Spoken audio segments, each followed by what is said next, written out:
I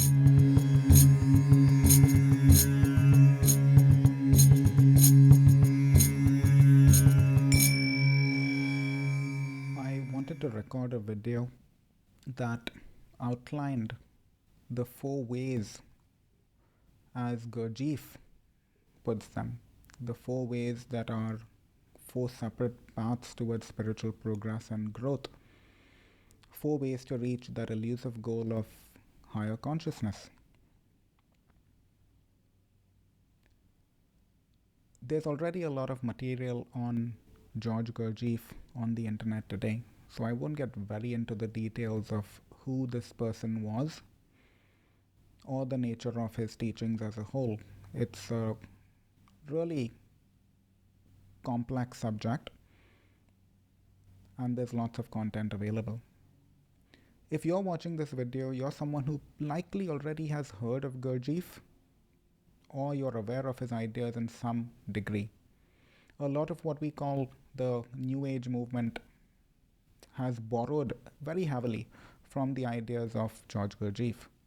In fact, the Enneagram symbol that I use as my YouTube handle, the 9-pointed symbol of the Enneagram, which is a sacred symbol according to Gurdjieff, he was the first to really introduce this symbol in the West. So a little bit about Gurdjieff, but I won't get too into the details because there's lots of content on the internet, on YouTube even, about him if you're interested in learning more. But George Gurdjieff was a very enigmatic personality, a spiritual teacher without a doubt, and sometime in the late 1800s to the first half of the 1900s, he brought an unknown hidden teaching from the East into the West. He never quite explains where he found his knowledge. It's clearly from the East. For anyone who's from the East and you start to read Gurdjieff's work or you start to get involved in the work, one of the first things that jump out at you is that a lot of the terms, a lot of the vocabulary that Gurdjieff uses to explain his teachings are very obviously Eastern terms. So he never explains where he gets his knowledge from, but it's clearly from the East. Some people suspect he got it from the Sufis, the Middle Eastern esoteric movement that's connected with Islam in the Middle East. There is also very obviously a Tibetan connection in terms of certain ideas regarding meditation, very obviously an Indian connection as well regarding ideas connected to meditation, contemplation. So he definitely pulled these ideas from somewhere in the East, although he keeps it a secret. So Gurdjieff says that there are four paths really by which the spiritual seeker can get onto the spiritual path and make progress towards achieving this higher goal, this elusive goal of higher consciousness or a higher state of being, as Gurdjieff puts it. What are these four paths? And which of these paths are possibly suitable for you as the spiritual seeker? Let's get into it. The first way that Gurdjieff alludes to is the way of the fakir. Now the word fakir is instantly recognizable to anyone who's from the East, from the Middle East or from India. The word itself doesn't have a positive connotation. I think stereotypically fakirs are seen as street performers. But if you're from the East, you are familiar with this word. Gurdjieff says that these fakirs are people who inflict a great deal of suffering or torture upon their body. And their focus is on the body. By doing this, they achieve a certain mysterious quality, something that is a higher state of being or a higher state of consciousness. A mysterious quality is achieved through this focus upon the body.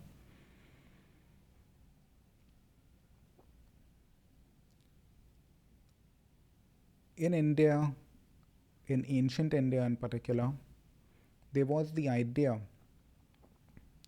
that ascetics or holy men or yogis possessed, where they would go off into the mountains or into other isolated spaces and perform what are known as tapasya, which roughly translates to austerities. The same idea as the idea of the fakir. You put an undue amount of stress upon your body. So, for example, they would go off onto a mountaintop and stand in a pose with their hands above their head, one leg resting on the other. What has become a rather stereotypical pose in the West associated with Lululemon and things of that nature. But the authentic practice has to often do with these austerities with the sole aim of gaining a higher state of consciousness.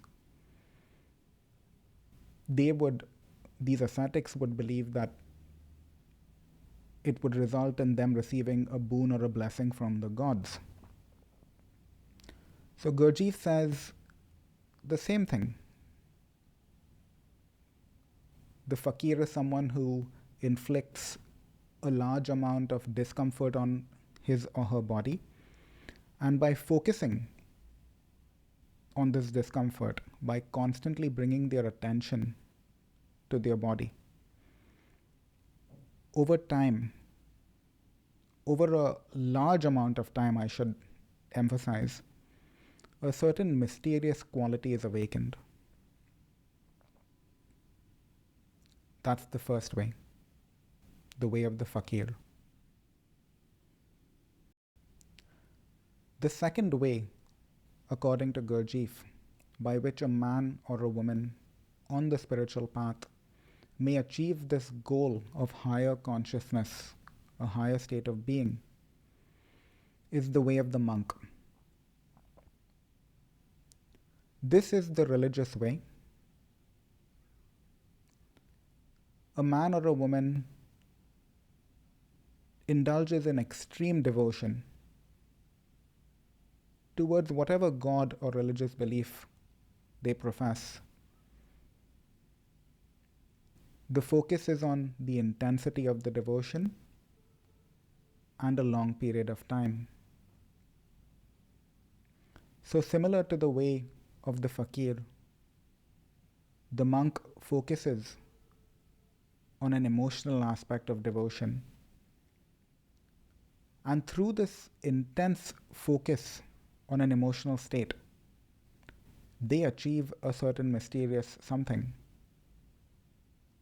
a higher state of being, a higher state of consciousness that enables the monk to perform incredible feats that the average person cannot. The idea of the monk or the religious person living in a monastery, this idea exists both in the West and in the East. People isolating themselves away from society, away from worldly life, to focus on an internal, inner devotion towards God. From time to time, certain men or women emerge from these institutions. They emerge from these practices with the ability to perform deeds that are seen as miraculous by others. How do they do this? Gurdjieff says that they achieve this state through an intense focus on devotion, on emotion. It leads to an unlocking of a higher state of being. In the East, this would be similar to what's referred to as bhakti, which is devotion or faith towards a particular god.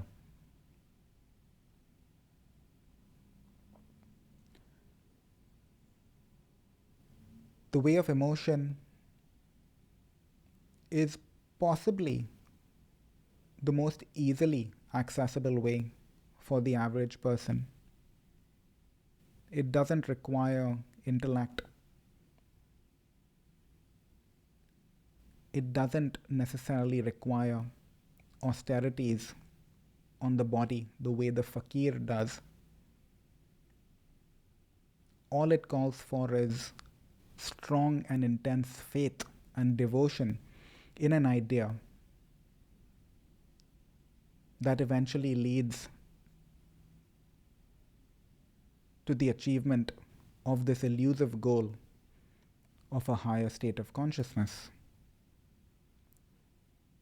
That's the second way according to Gurdjieff, the way of the monk.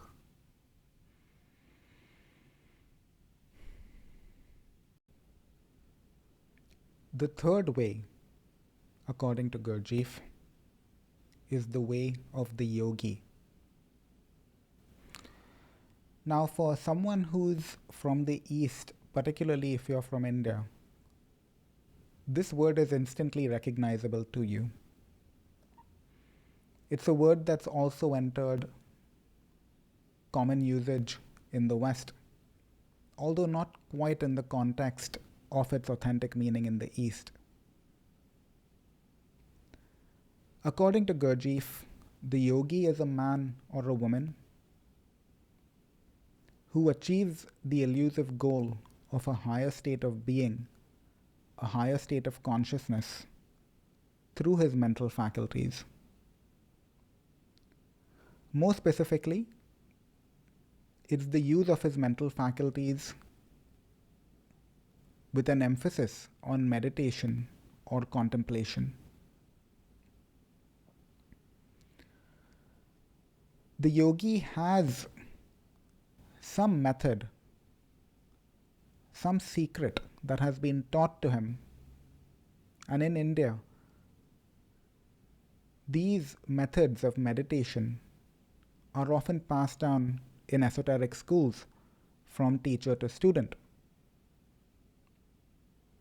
By using this method of meditation, of contemplation, and focusing intensely on this practice, the yogi achieves a higher state of being. He realizes the absolute, Brahman, as it's referred to in India. Gurdjieff suggests that the way of the yogi is a faster way when compared with the way of the fakir or the way of the monk.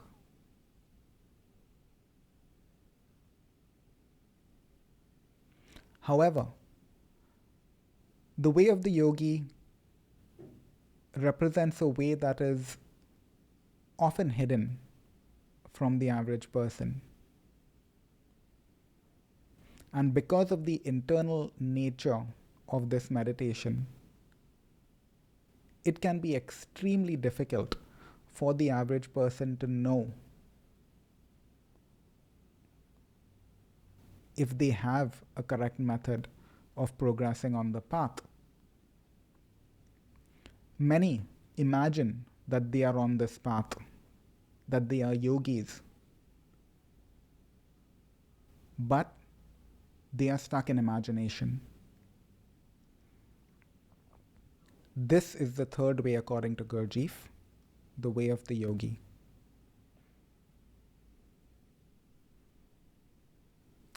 The fourth and final way, as explained by Gurdjieff, is called the fourth way because it differs from the earlier three. Unlike the way of the fakir, which focuses on the body, or the way of the monk, which focuses on the emotions, or the way of the yogi, which focuses on intellectual meditative practices. The fourth way was a combination of these three that enabled the spiritual practitioner to practice a spiritual discipline while remaining an active participant in ordinary society. The way of the fakir, the way of the monk, the way of the yogi all require an intense amount of dedication and effort on the part of the practitioner.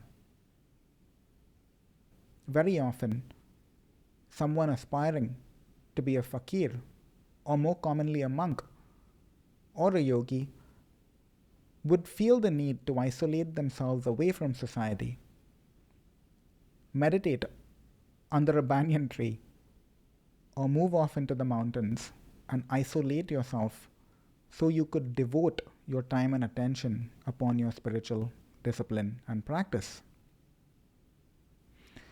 Gurdjieff introduced the fourth way as a practical combination of the earlier three, particularly aimed at Westerners, that enables them to practice a spiritual discipline while remaining an active part of society. This practical idea of a spiritual discipline while maintaining one's social duties is not new in the East, where spiritual teachers have long offered spiritual practices to ordinary people, people termed as householders, practices which enabled them to maintain progress on the spiritual path while remaining active participants in everyday life. A good example in India of a person who managed to balance spiritual practice with ordinary worldly goals was a man named Nisargadatta Maharaj. His work has become immensely popular in recent years, and you can find lots of YouTube videos and documentaries on his life and his teachings.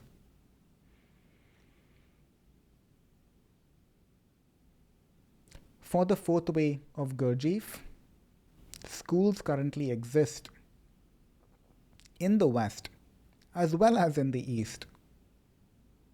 And for anyone who's interested in the fourth way, we live in a time where there's lots of knowledge available online. I hope you found this video useful and practical.